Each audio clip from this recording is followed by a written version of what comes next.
नमस्कार दोस्तों, मैं आचार्य ध्यान रामी।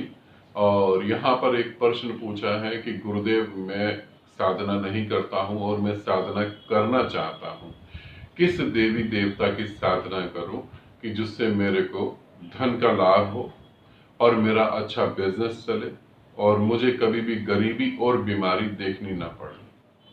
तो कोई भी देवी देवता आप ऐसा बताएं जिसकी मैं साधना करूं, जिसके मंत्र को जाप करूं और मुझे ये सब चीजें मिल जाएं।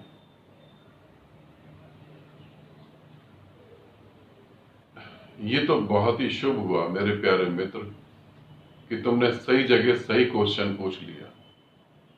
नहीं तो किसी चोर उचक्के के हाथ में लग जाते और वो तुम्हें बता भी देता। तुम शिव की साधना करो, क्योंकि बहुत सारे ऐसे साधक हैं। तुम शिव की साधना करो, शिव योग करो, तो तुम्हें धन की कभी कमी नहीं होगी, तुम्हें कभी बीमारियां नहीं लगेंगी, तुम्हारे जीवन में कभी दुख नहीं आएगा। ऐसे कुछ ठग हैं जो ऐसी बातें बताते हैं। जब तुम ऐसी विचारधारा रखते हो, जब तुम ऐसी इच्छाएं रखते हो, तो जो चोर उचक्के होते हैं वो गेरुए वस्त्र पहन लेते हैं। जो चोर उचक्के होते हैं फिर वो अपना रंग रूप बदल लेते हैं। उन्हें लगता है कि चलो मार्केट में कोई तो बुद्धू आ गया, इससे पैसा लूटा जाए। शिव साधना करने के बाद तुम धनपति हो जाओगे, तुम्हारे पास धन होगा। थोड़ा सा सोचो, जिसकी साधना कर रहे हो उसके पास तो खुद ही धन नहीं था। दुखों से मुक्त हो जाओगे। उसी की सती, उसी की पत्नी जल गई थी, गोदी में लेकर वो अपनी दोनों बाहों में लेकर पूरे ब्रह्मांड में घूम रहा था। वो दुखी नहीं था उस समय, वो रो नहीं रहा था, वो चिल्ला नहीं रहा था।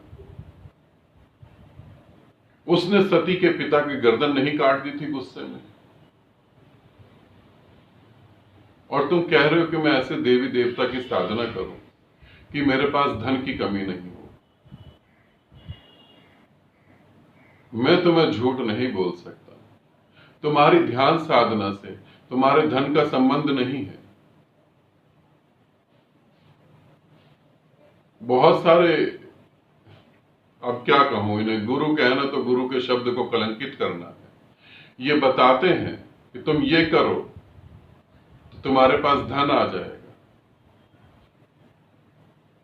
कल मैं एक वीडियो देख रहा था, उसमें बता रहे थे वो कि मंत्र को अगर ऐसे बोलेंगे ओम, तो तुम्हारे पास ध्यान समाधि आएगी, और अगर ऐसे बोलेंगे ओम तो तुम्हारे पास धन और ध्यान समाधि आएगी, और ऐसे बोलेंगे ओम ओम ओम ओम तो तुम्हारे सब पाप कर्म कष्ट दूर हो जाएगी।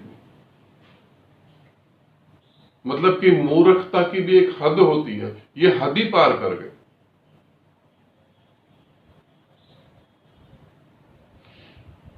धन तुम्हारे गुणों पर निर्भर करता है, धन तुम्हारी मेहनत पर निर्भर करता है। बीमारियां तुम क्या खाते हो, क्या नहीं खाना चाहिए, इस अवेयरनेस को लो, इस अवेयरनेस को समझो, जागरूकता हो शरीर के प्रति, तो तुम बीमारियों से बच सकते हो। कोई साधना करने से बीमारी से नहीं बचता है। वो अवेयरनेस होनी चाहिए कि मुझे क्या खाना है, क्या नहीं खाना है, क्यों खाना है। वो अवेयरनेस होनी चाहिए। जो आदमी खाने के प्रति होश नहीं रखता, वो अपनी मृत्यु से पहले ही मृत्यु को बुला लेता है। इसे समझने की कोशिश करो। मैं तुम्हें ये नहीं कह सकता, कभी भी नहीं कह सकता कि तुम इस देवी देवता की साधना करो और तुम्हें जो धन मिल जाएगा। मैं तुम्हें गुमराह नहीं कर सकता। मेरे को तुम्हारे मुख से जो है, तुम्हारे मुंह से अपनी जय जयकार नहीं सुननी। मुझे अपने पीछे भीड़ नहीं चलानी है। मुझे गुरु बनने का भी शौक नहीं है।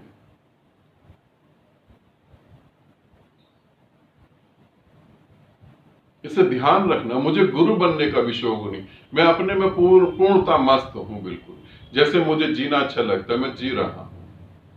मैं तुम्हें ये झूठी बातें नहीं बोल सकता।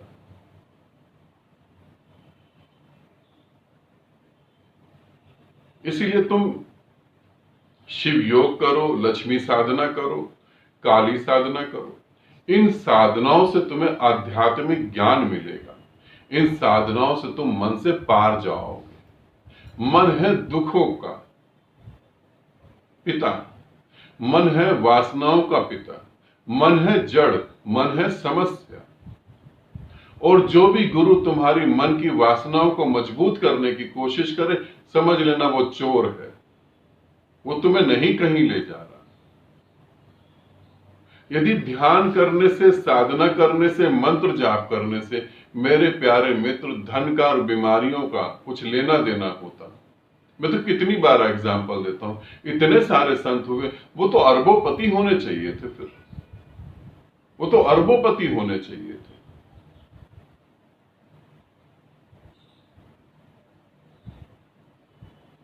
कोई भी अरबोपति नहीं है। किसी ने यह भी पूछा था कि लक्ष्मी जो है नारायण के पांव दबाती है, ऐसा कैसे हो कि लक्ष्मी हमारे घर आ जाए? तुम नारायण बन जाओ। नारायण का मतलब होता है निराकार से जो एक हो गया, और जो निराकार से एक हो गया उसे बहुत बड़ा बैंक बैलेंस नहीं चाहिए। उसे तो ये चाहिए कि रोटी मिल गई, कपड़ा मिल गया, छत मिल गई, बस बात खत्म हो गई। जरूरत भर का पैसा मिल जाए, करोड़पति बन गया वो। हकीकत में करोड़पति सबसे ज्यादा गरीब इंसान होता है, क्योंकि उसके पास करोड़पति की इच्छा भी खत्म हो गई। एक गरीब के पास इच्छा तो होती है करोड़पति होने के लिए, उसके पास तो वो भी खत्म हो गई। तो यदि तुम मुझसे पूछते हो तो मैं तुम्हें झूठ तो नहीं बोल सकता, सत्य यही है। तुम साधना करो, आध्यात्मिक ज्ञान बढ़ेगा, तुम्हारा विवेक बढ़ेगा। तुम ये जान पाओगे कि इस पृथ्वी पर ना तो सुख है, ना ही इस पृथ्वी पर कुछ ऐसा है कि जो तृप्त हो सके। ये पृथ्वी पर सिर्फ तुम आए हो कुछ समय के लिए, उसके बाद तुम्हें जाना है निराकार में। आनंदित रहो, सदा खुश रहो। बहुत बहुत प्रेम आप सभी को।